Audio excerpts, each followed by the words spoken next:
Hello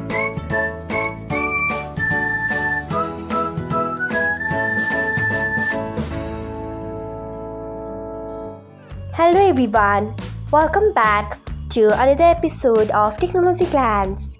Today in this video, I'm going to guide you through how you can turn off web search history on Skype.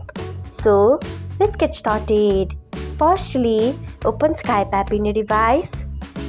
Then tap on your profile icon. Next tap on settings. Then tap on general. After that, you can see the option of web search history. Turn off it by tapping on it. So, this is how you can turn off web search history on Skype. Thanks for watching. If you found this guide helpful, we would love it if you hit the thumbs up button below. We upload great new tech tutorials like this one every day. So, do not forget to subscribe to our channel and hit the bell icon so that you'll never miss another update.